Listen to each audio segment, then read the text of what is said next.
Voici un fait psychologique pour lequel vous n'êtes pas prêt. La vraie discipline n'a rien à voir avec la motivation ou la volonté. Les psychologues appellent ça le paradoxe du contrôle total. Et une fois que vous comprendrez ce mécanisme, vous réaliserez pourquoi 99% des gens abandonnent et pourquoi les 1% restants vous font peur. Mais voici où ça devient vraiment dérangeant. Parce que ce niveau de discipline dont je vais vous parler, il ne ressemble à rien de ce qu'on vous a enseigné. Il n'y a pas de musique motivante, pas de discours inspirant, juste un silence psychologique absolu. Voici la partie qui va vous mettre mal à l'aise. Les personnes avec une discipline extrême ne luttent pas contre leurs envies.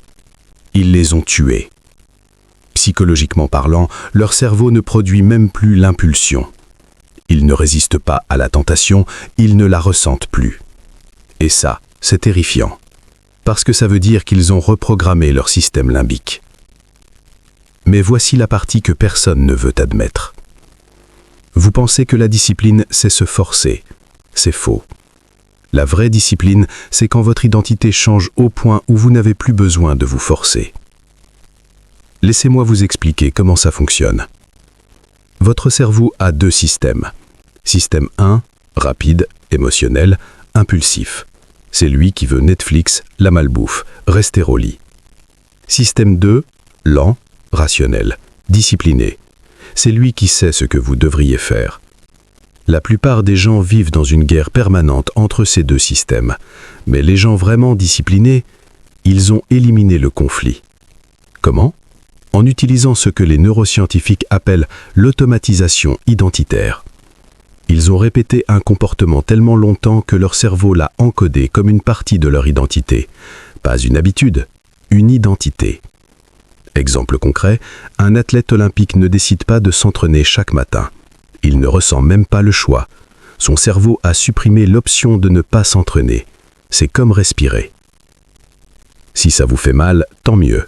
Ça veut dire que vous en aviez besoin. Parce que voici la vérité que vous évitez depuis des années. Vous n'avez pas un problème de discipline, vous avez un problème d'identité. Vous vous réveillez chaque jour en essayant d'être discipliné, mais vous ne vous voyez pas comme une personne disciplinée. Psychologiquement, votre cerveau détecte cette dissonance et il sabote vos efforts pour rester cohérent avec l'image que vous avez de vous-même.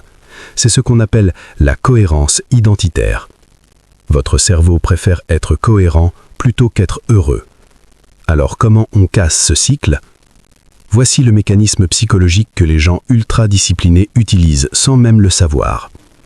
Étape 1, micro-identité. Ne changez pas vos habitudes, changez d'abord votre identité.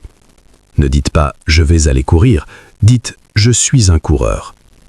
Étape 2, preuve neuronale. Donnez à votre cerveau des preuves minuscules mais répétées. Une fois, 2 fois, 10 fois. Votre cerveau commence à accepter cette nouvelle identité. Étape 3, suppression du choix. Les gens disciplinés ne prennent pas de décision, ils éliminent les décisions. Pas de débat interne, pas de négociation. Le réveil sonne, je me lève. C'est automatique.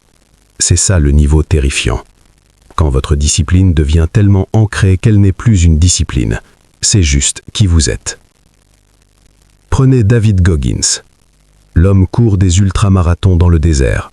Il ne se motive pas. Il a tué la version de lui-même qui avait besoin de motivation. Son cerveau ne lui propose même plus l'option d'arrêter.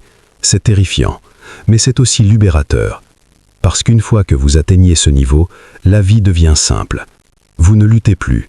Vous exécutez. Voici la réalité. La plupart des gens vont regarder cette vidéo, hocher la tête et ne rien changer. Ils vont retourner dans leur zone de confort. Parce que la vraie discipline fait peur. Elle exige que vous tuiez des parties de vous-même, que vous abandonniez votre ancienne identité. Mais si vous êtes prêt à franchir ce cap, vous ne serez plus jamais la même personne. La question est simple. Êtes-vous prêt à devenir quelqu'un qui vous fait peur ? Parce que c'est ça le prix de la vraie discipline.